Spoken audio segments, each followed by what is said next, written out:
ఎంతెంత దూరాన్ని నువ్వు నేను మోస్తూ ఉన్నా అసలెంత అలుపే రాదు. ఎన్నెన్ని తీరాలు నీకు నాకు మధ్యన ఉన్న కాస్తైనా అట్టే కాదు.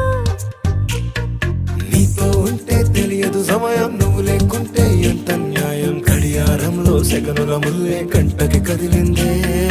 నీతో